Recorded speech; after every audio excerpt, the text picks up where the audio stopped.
There is no end to the tariff war with Canada. President Trump is now taking aim at dairy and lumber imports, but Canada is fighting back. With a look at the international, political, and market responses to President Donald Trump's new tariffs.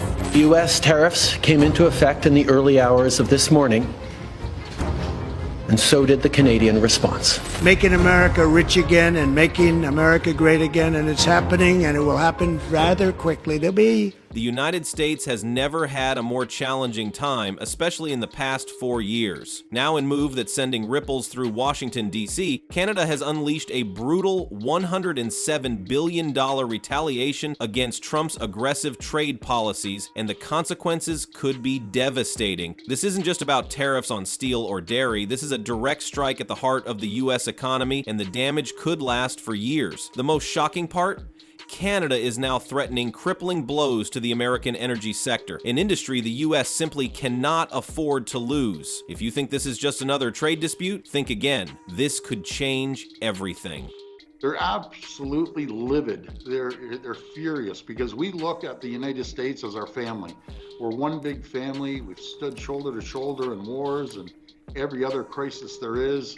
We love the American people, but unfortunately, the president has gone sideways on ourselves. And, you know, we power, Ontario powers 1.5 million homes and businesses in New York, in Michigan, in Minnesota. I've talked to all 3 governors.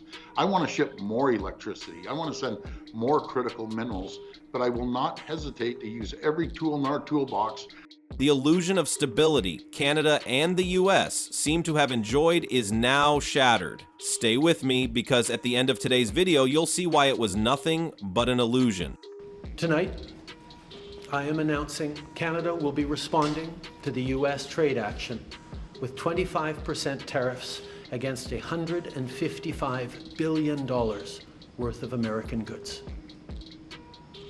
This will include immediate tariffs on $30 billion worth of goods as of Tuesday, followed by further tariffs on $125 billion worth of American products in 21 days' time to allow Canadian companies and supply chains to seek to find alternatives. After Donald Trump imposed massive tariffs on Canadian imports, Canada didn't just complain, it retaliated, and not just with words. This was economic warfare, plain and simple, and here's where it gets even crazier. Washington didn't expect it. They thought Canada would back down, negotiate, maybe grumble a little, but instead, Canada turned the tables, hitting America where it hurts most. And if you think that's bad, just wait, because this is only the beginning. The first shock came when Canada slapped a 25% tariff on $155 billion worth of American goods. Our response will also be far-reaching and include everyday items such as American beer, wine, and bourbon, fruits and fruit juices, including orange juice, along with vegetables, perfume, clothing, and shoes. It'll include major consumer products like household appliances, furniture, and sports equipment, and materials like lumber and plastics, along with much, much more. But this wasn't just a generic response, it was a strategic, laser-focused counterattack. The industries hit hardest, not random ones, but the ones that hold serious political power in the U.S. Dairy from Wisconsin, bourbon whiskey from Kentucky, and steel from Pennsylvania, all regions with strong economic and political influence. Canada didn't just react, it made sure the pain was felt in places that could actually pressure Trump's administration to rethink its aggressive trade policies. But hold on, it gets even better. Remember, this isn't just about trade, but power. Tarika, those latest threats add to just mounting anger across this country, not directed at the American people so much as the American president. With boos and boycotts, Canadians are voicing their displeasure with President Trump. They're not amused by his punishing tariffs or aggressive taunts. So I think Canada is going to be a very serious contender to be our 51st state. Not a snowball's chance in hell. In grocery stores, many Canadian consumers have become patriotic patrons. I decided not to buy a couple of products in there today because they were from the U.S. At liquor stores, too. Anything American is cleared out. The U.S. has long assumed that when it throws its weight around in trade negotiations, other countries will eventually fold under pressure. But Canada is proving that assumption dead wrong. For years, it played the role of the polite, cooperative neighbor, the one that would negotiate behind closed doors, compromise, and find a way to smooth things over. But this time, the gloves are off. Prime Minister Justin Trudeau and his government have made it crystal clear.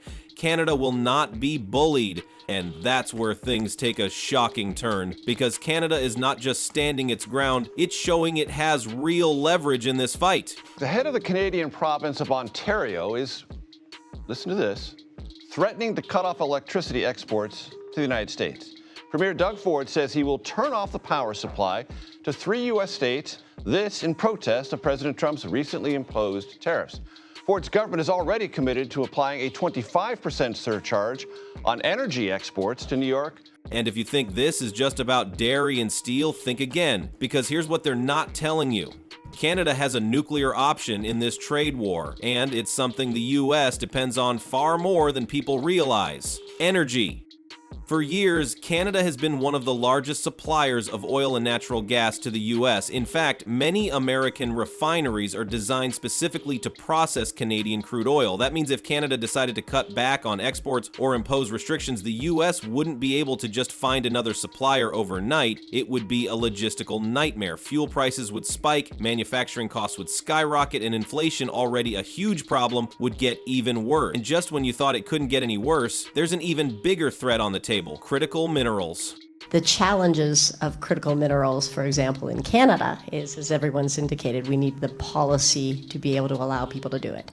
We need an open government, and I think the government, notwithstanding they implemented a critical mineral policy, the concern with critical mineral policy is that it gets in the hands of foreign states. So I don't think there'll be much processing of lithium that would be mined in Canada in China. I don't see that happening. I think the government would take a position that is, I think their stated position would be that would not be in the Canadian, the trade, our allies' our supply chain, and they're going to try and do everything they can. And the decisions that the Canadian government has made under the Investment Canada Act on lithium companies and other companies engaged in critical minerals is they're trying to extend and extract that, keep the product in the supply chain. This is where things get really interesting. The modern world runs on high-tech materials: lithium, nickel, uranium, rare earth metals, and guess what? Canada is one of the biggest suppliers of these materials. These aren't just useful, they're essential for everything from electric vehicles to semiconductors, fighter jets, and missile guidance systems. We know that the United States needs our critical minerals. They're very important for the United States. So I'm calling on all political leaders to support turning off the taps on those critical minerals. Let's stop the flow of those critical minerals into the States. There's no quicker way to get Donald Trump to back away from tariffs than to shut off the tap on critical minerals, with the States being very clear. The U.S. has been desperately trying to reduce its reliance on China for these materials, looking to Canada as a trusted supplier. But now, Canada is in a position to use those very resources as leverage against the U.S. If Ottawa restricted exports or raised prices, the impact would be instant. Tech manufacturers would struggle to get parts, EV production would slow down, and the Pentagon itself might face supply chain issues for military projects. That's how high the stakes are. So as I understand it, Ontario, largest manufacturer of car parts in Canada. What impact could this 30-day delay in the tariffs on those auto parts have? Well, Major, great to be with you. The Premier has been vocal about this issue of automotive tariffs leading up to this announcement today about this pause. Basically, he says it's going to hurt people on both sides of the border.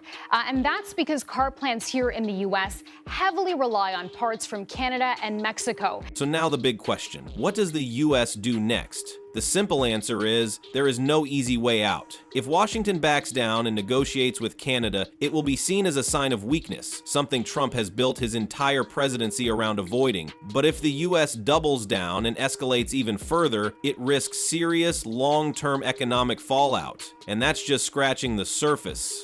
Now, that being said, contrary to what seems to have been reported in the media, we don't have to put all those tariffs on initially. We can stage them. The federal government can put on a group of tariffs initially, and tell the Americans that additional tariffs may be coming. The same thing with export controls. There's been a suggestion that we could apply export controls, and by the way, it's within the federal government's authority to do that, on energy, on electricity, on other things. We don't have to take that step immediately. We could apply export restrictions on, say, critical minerals or some critical minerals, but make it clear that there may be more export controls unless we see the U.S. side backing off on the devastating tariffs. So it's interesting because this is kind of a new, because we've heard from Doug Ford. He did suggest weeks ago about cutting off. The American public is starting to feel the impact, not just in political headlines, but in their wallets. Prices for groceries, alcohol, cars, and even household goods are creeping up, and people are starting to take notice. What once seemed like just another trade dispute in Washington is now affecting everyday Americans. And if you think that's bad, just wait, because this trade war, it's only in phase 1. And Mexico. And the way this works, explained by Olivia earlier today as well, is that these parts will go back and forth several times before a car is actually made and sold here in the U.S. And essentially what that means is the price of these cars could skyrocket if the parts keep getting slapped with tariffs every time they cross the border. So I spoke to the premier about what this 1-month pause means today. He said, leading up to this announcement from the White House, he had a phone call with Commerce Secretary Howard Lutnick. He believes that phone call, at least in part, played a part, that is, in this 1-month pause. Listen. The tone is, nothing's for sure right now, and that's very concerning. Canada has already laid out a 2-phase retaliation plan. The first round of tariffs is in effect, but the second wave? That's another $125 billion in targeted tariffs just waiting to be unleashed if Trump digs in his heels. As I always say, the only country that's benefiting from this squabble, if you want to call it that way, that is China. As China is flooding markets around the world, undercutting American and Canadian workers, and they're sitting back laughing, watching the two closest friends and allies fight a tariff war. So, Major, in case you're wondering why a premier of Ontario has a seat at the bargaining table during these trade discussions, it's because Ontario is super important. The premier of Ontario is sort of like a governor here in the U.S., but Ontario is key because it's such a huge trade partner with the U.S. It is the nation's largest economy in Canada. This is a game of political chicken, and neither side is blinking. And here's why this matters to you. If this trade war drags on, the ripple effects won't just hurt big corporations, they'll hit jobs, wages, and supply chains in ways that will last for years.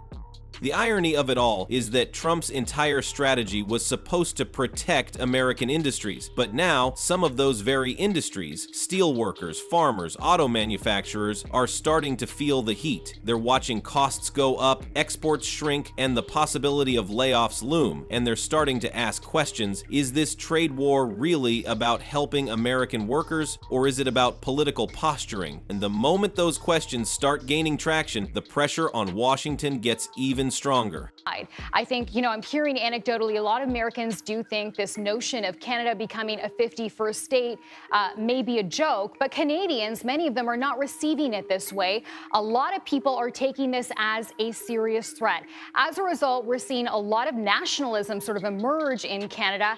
And if you ask how, you might remember there were a lot of boos to the American national anthem at the last couple of big sports events between the two countries. There are also Canadians who are now boycotting American goods.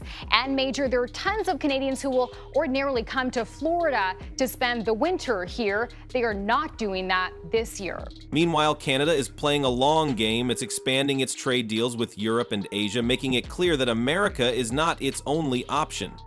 Now, if the US and Canada can find common ground, we might see a phased rollback of tariffs, a return to diplomatic negotiations, and a stabilization of markets. But if Trump refuses to back down, if he sees Canada's defiance as a challenge that needs to be crushed, then we could be looking at an all-out economic war, a war where both sides keep escalating, industries take major hits, and supply chains are thrown into chaos. So what happens next? Does the US back down and negotiate, or does it double down and push this trade war into even more dangerous territory? Kindly let us know your thoughts in the comments below, and do well to like, subscribe, and turn on the notification to receive updates whenever we post new videos.